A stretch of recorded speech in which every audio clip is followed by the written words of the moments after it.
it can be done. It can be done. I don't care how deep the hole is, you can potentially dig yourself out of it, all right? So learn how to play badly well.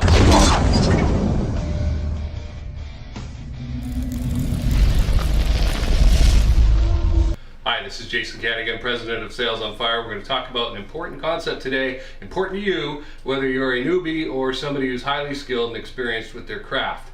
And the question is, what do you do when you have a bad day? So you're going to have bad days. I don't care how good you are, right? And if you're new, you know that I've said before, be willing to begin badly.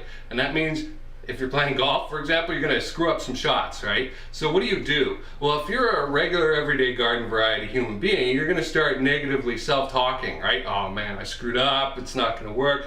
Now look at the hole I have to dig myself out of, right? That's not what great players do. And continuing with our golf idea, Jack Nicklaus said, learn how to play badly well. Learn how to play badly well. That's the quote, okay? What can you do to apply that quote to your life? Learn how to play badly well. Now, at first it sounds contradictory. Well, I already play badly. How can I play badly well, right? If you watch great people, skilled people at what they do, they dig themselves out of holes, right? I'm sure you've watched a hockey game, some kind of sports game where your favorite team has dug themselves into a hole, right? Which means they let the other team do what the other team wanted, right? Score some points, get some goals and that, and be up. And now, instead of going down that black hole of, oh, we're defeated, it's not, we're beaten before we start, they start doing something else. They go, well, okay, how can we turn this to our advantage, right? And there's a great example of a football game, a college football game. It was with the University of Hawaii, I think. I read about this a long time ago. Maybe I'll go look it up after. It just struck me now. Where the team was down by like a ridiculous amount of points, like 50 points at the half. And the coach gave them a little talk and they came back and won the game. So it can be done. It can be done. I don't care how deep the hole is, you can potentially dig yourself out of it, all right? So learn how to play badly well. The great players or the great people in any profession have studied their craft and have practiced and practiced and practiced so that when they do screw up, because it's going to happen, you're going to have bad days. I have bad days. The question is, how do you react? And if you learn how to play badly well, you'll learn, okay, well, when I get into this situation, I get out of it by doing ABC.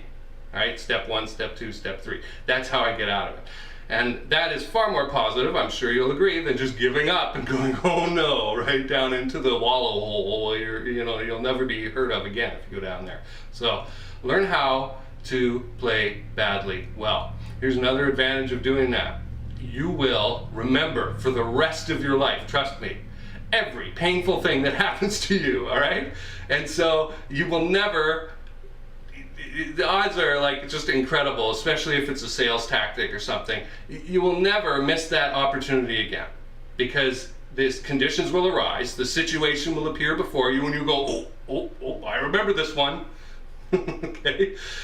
Prospect said that last time, I screwed it up, I remember that. I mean, it's the things that have happened like 10, 12 years ago, I remember, like, snap, as soon as I get back into that situation and the little warning bell goes off in my mind, never make that mistake again, right? You better ask this question, okay. And that is a teaching tool as well. So, don't be so hard on yourself. Realize that you're going to make mistakes, but learn how to play badly well. And that comes through practice, training, ongoing reinforcement, and just generally getting experience with your craft so that you can dig yourself out of the hole, because it's going to happen. Okay, so learn how to play badly well. And this really ties up nicely with that golf video I did before. I'll link to it in the description below, where I talked about learning the numbers of your profession. Learn the numbers so that you know, like, okay, I'm not doing well. Well, really? Are you not doing well? Right? Remember the quote from that? I think it was like, from 8 to 10 feet, the good pro golfers, PGA golfers, miss 45% of the time, almost half the time, right? Holding that putt. So if you're missing a lot, and I go to the putting range and I practice, I miss a lot, but I get some in too, But I know what that even keel is, what that performance level is. So I'm not so hard on myself. So tie these two things together. Learn your numbers, and then don't beat yourself up. learn how to play badly well, and you will do much better because you'll keep trying. And that is really the essence, isn't it, of success, is the willingness to get back up, dust yourself off, and go, okay, that's, hey, I got knocked down. All right, I'm going to keep going towards my goal. This is Jason Kanigan from Sales on Fire. Thanks for watching today.